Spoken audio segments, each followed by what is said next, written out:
Prime minister, चलिए ना China border की तरफ, चंद्रशेखर आजाद आपके पीछे खड़ा है, चलिए हम चाइना अभी अन्याय करने वाले के साथ नहीं खड़ा होना मेरे लोग, हमेशा उसके साथ खड़ा होना जो परेशान है, जिसके ऊपर मुसीबत है, सोचित है, जो मजलूम है, हम उसके साथ खड़े हैं, हमारे साथी। क्योंकि आज सोशल मीडिया का युग है, मैं यहाँ हूँ तो लाइव के माध्यम से दुनिया से मुझे सुन रहे होंगे।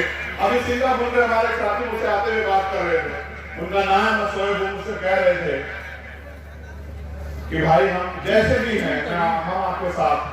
तो मैंने उनसे कहा कि आपने देखा कि चाहे वो भारत में जुल्म हो या भारत से बाहर कहीं भी, जब भी किसी कमजोर को सताया जाएगा, मैं आपको जानकारी के तौर पर बता रहा हूं कि जब इजराइल ने फिलिस्तीन के साथ अन्याय किया तो विदेश पॉलिसी को बेवकूफ बनाते हुए हमारे देश के नेता इजराइल का समर्थन करने लगे। मैं बात इसलिए कह रहा हूँ क्योंकि दुनिया में बैठे लोग मुझे सुनते हैं। आपने देखा क्या हाल किया इजराइल में, छोटे छोटे बच्चे। मैं किसी आतंकवादी अपराधी का समर्थन नहीं करता, लेकिन सत्ता एक भूख होती है। अपनी भूख के चक्कर में, जमीन को कब्जाने के चक्कर में क्या किया इजराइल ने, क्या खेल खेला गरीबों के साथ, कमजोरों के साथ। इसलिए मैंने कहा था विनोद से कि मैं फिलिस्तीन के साथ हूँ, चाहे कुछ हो जाए, मैं हर एक कमजोर के साथ हूँ। इसलिए मैंने उतनी बात कही थी। और फिर क्या हुआ, फिर आपने देखा क्या हुआ कि देश के प्रधानमंत्री ने फिलिस्तीन के लिए मदद भेजी। हमारे भारतीय जनता पार्टी के समर्थक समझ नहीं पाए, जो 2 दिन पहले इजराइल का समर्थन कर रहे थे वो फिलिस्तीन को मदद भेज रहे हैं, फिलिस्तीन के खिलाफ खड़े हुए इजराइल के खिलाफ कर रहे हैं।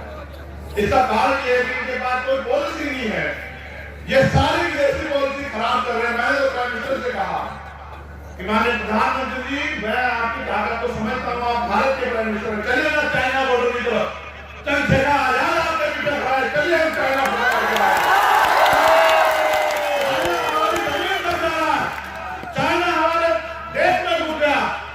हमारी कई सौ की जमीन कर डाली, हम एक गज जमीन अपनी किसी को नहीं देंगे, हम मिट्टी का अपने देश का एक गज हिस्सा किसी को, दुश्मन को नहीं देंगे। आप चलिए ना चाइना की तरफ, भारत के वीरों में बहुत क्षमता है और अब तो भीम आर्मी के लोग आपके साथ खड़े हो जाएंगे। जब आप चाइना की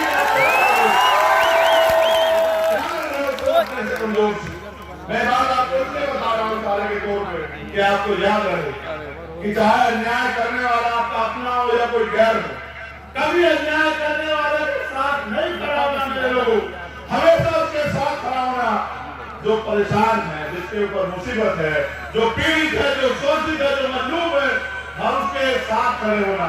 और मैं ठगे गए लोगों से कह रहा, जो ठगे गए हर बार, बीजेपी हराओ, बीजेपी जिताओ, बीजेपी को हराना, इनको ले आओ। पीछे कराना, अगर आज कोई बीजेपी का मुकाबला पूरे देश में कर रहा है तो ये नीले पट्टे वाले लोग कर रहे हैं। बाकी किसी की हिम्मत नहीं है। अपने राजस्थान में था, नेताओं के यहाँ 4 बजे ईडी वाले बैठे थे, मैं दिल्ली में था 6 बजे ईडी वाले बैठे थे। मैं उनको बुलाता रहता हूँ कि आओ किसी दिन हमारे साथ में बैठ के चाय पियो, लेकिन वो जानते हैं वो मुकाबला नहीं कर सकते गरीबों का, ईमानदारों का। वो जानते हैं कि इनके खिलाफ कोई झूठी बातें फैला होगी, अभी ये कमजोर है, अभी ये लापरवाह है, अभी ये जिम्मेदार नहीं। मैं आपको पूछना चाहता हूँ, हमारे मीडिया के लोग हैं जो रात को 10:15 बजे कान पे खड़े होकर आप सुन रहे हैं मुझे, वो गैर जिम्मेदार, जिनको ये कहा जाता है कि नौजवान है। नौजवान को समझते हो क्या होता है? नौजवान वो है कि संघर्षों के साए में घनघोर जवानी पलती है और इतिहास उधर झुक जाता है जिस ओर जवानी चलती है। नौजवान वो है जिन्होंने अंग्रेजों के दांत खट्टे किए। 23 साल के थे शहीद आजम भगत सिंह, जब उन्होंने हंसते हंसते फांसी की सजा कबूल की।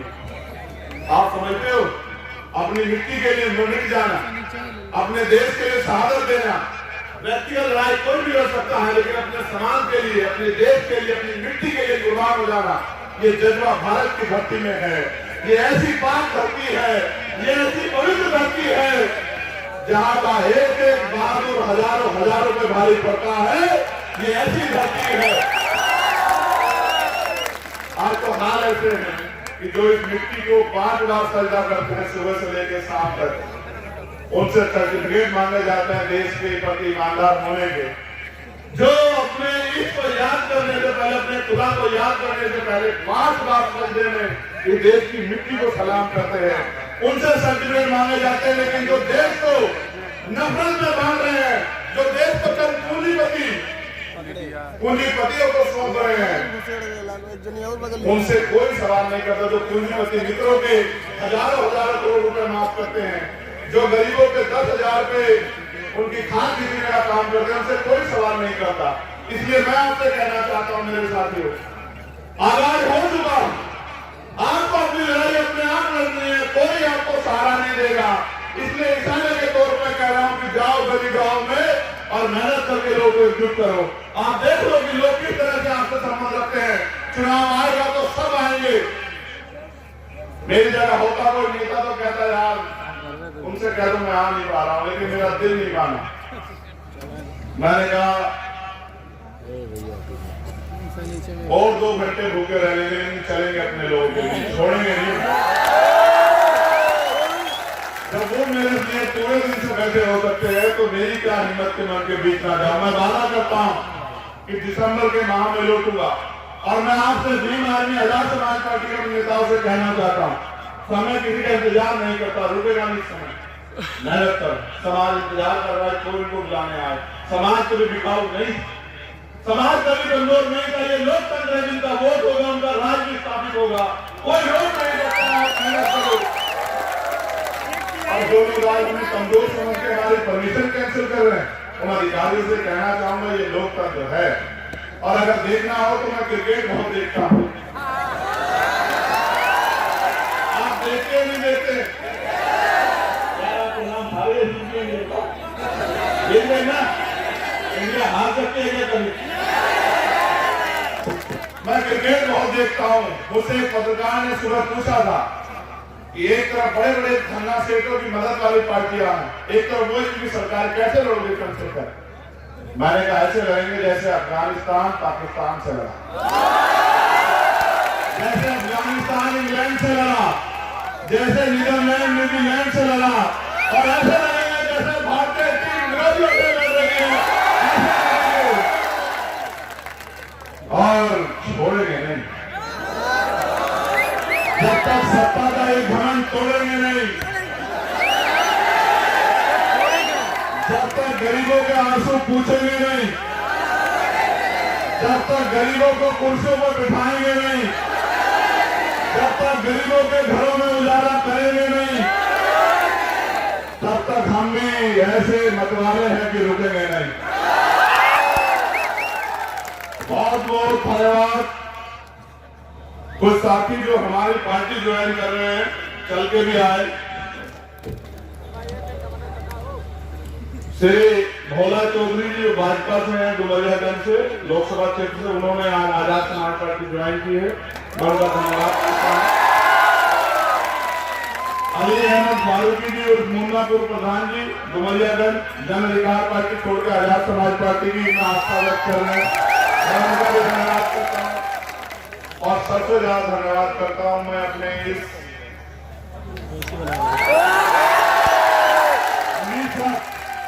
आपके लिए कोई शब्द नहीं मेरे पास, कोई शब्द नहीं, कोई बात नहीं। मैं जब घर से चला था 2013 में, नहीं पता था क्या होगा, ये भी नहीं पता था कोई साथ देगा नहीं देगा। काशीराम साहब की एक ही बात याद थी कि अकेला ही चला, मंजिले जानिब लोग मिलते जलक गए और कारवा बनता गया। एक मैं और एक हमारे राष्ट्रीय अध्यक्ष जी, और फिर एक आज ये समंदर है। देश के किसी कोने में चले जाओ, प्रदेश के किसी कोने में चले जाओ, जहां जाओ वहां प्यार ही प्यार है, जहां जाओ उन आंखों में उम्मीदें हैं कि कोई तो है उनका अपना जो उनके लिए लग रहा है। मैं धन्यवाद दूंगा भाई अब्दुल्ला को। एक जोरदार नारा लगा, अभी बताऊंगा क्या को लगाना, मैं दिल में नहीं रखता कोई बात।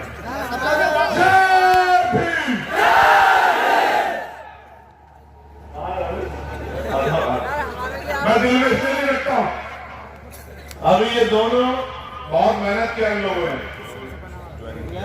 अच्छा ज्वाइनिंग वालों का नाम तो मैंने देखा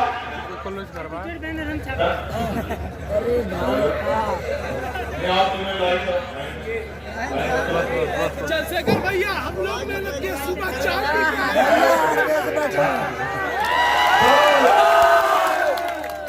तुम लोग तो निराश नहीं हुए पूरे दिन में। ये हिम्मत हारा, ये घर जाके उधर बाहर जाके खड़ा हो गया कि भाई लोग तो चले गए। मैंने उनसे कहा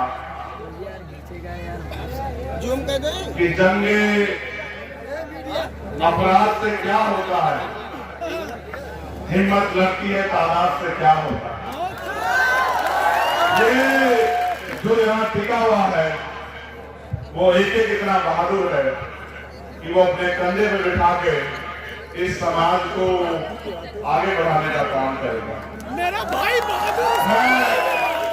जितने भी साथी जिस भी क्षेत्र से हमारी बहनें माए, हमारे बुजुर्ग, हमारे नौजवान साथी जहां से भी आए, मैं आपका धन्यवाद करता हूं। ये जानो कि हमारी सबकी लड़ाई, और ये लड़ाई तब तक खत्म नहीं होगी जब तक हर अंतिम पायदान में बैठे व्यक्ति को भी स्वाभिमान सम्मान का जीवन नहीं, जब तक इस देश में महिलाएं सुरक्षित नहीं होती, जब तक आपको बराबरी के अधिकार नहीं मिलते, और जब तक भारतीय संविधान पूर्ण रूप से लागू नहीं होता।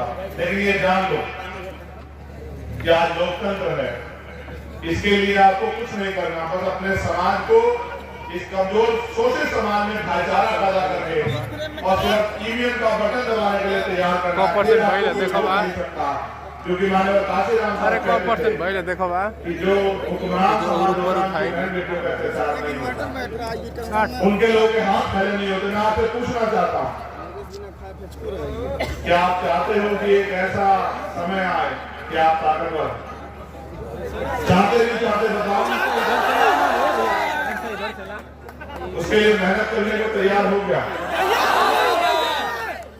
तो फिर सब भूल जाओ। ये याद रखो कि हमें बुलंदी तक जाना।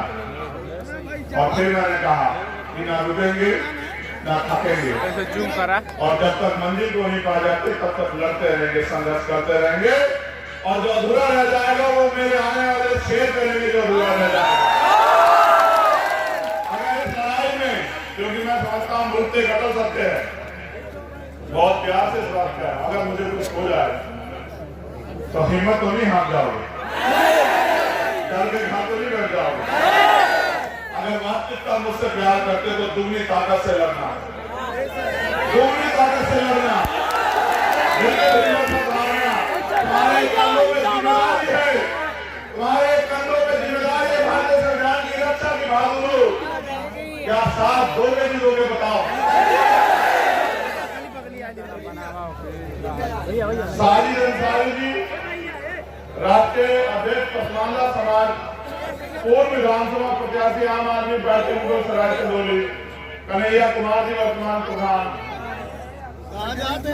ये सलमा हमारे तो क्योंकि थर्ड जेंडर को मान्यता है,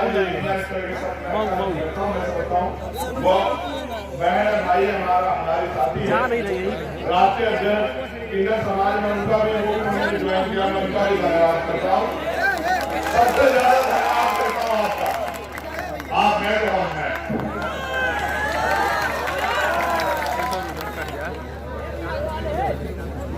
हाँ, सलमा जो ट्रांसजेंडर है, मैं तो कहूँगा यहाँ आ गया,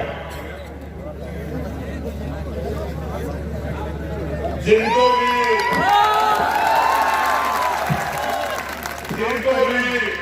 व्यवस्था ने अपमानित किया, जूम करा ना, अरे जूम कर तो पूरा खत्म कर। अभी तो मानवता की बात आगे बढ़ेगी। बहुत बहुत धन्यवाद। और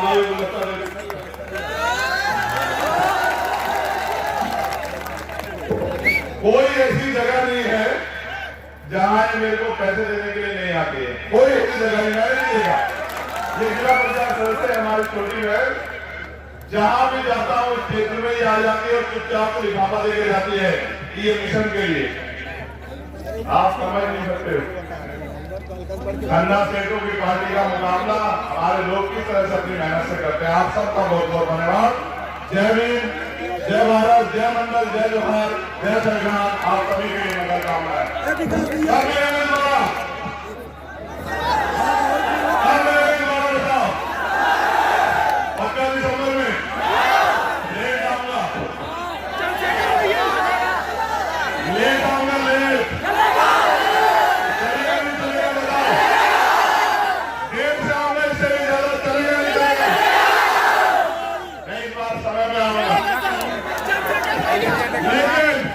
निकल भाई जो राजस्थान में और मध्य प्रदेश में मैरिज चल रही है, 3 तारीख को मेरा जन्मदिन है और 3 तारीख को रिजल्ट आ रहा है। पिछली बार खतौली में हमारे लोगों ने मुझे जन्मदिन का तोहफा दिया था, इस बार उम्मीद है राजस्थान मध्य प्रदेश के लोग देंगे। इस बार जब आऊंगा तो आपके विधायकों की पार्टी का बन के आऊंगा। इस बात को याद रखना। वॉलेंटियर बहुत का बहुत बहुत धन्यवाद। चंद्रशेखर भैया।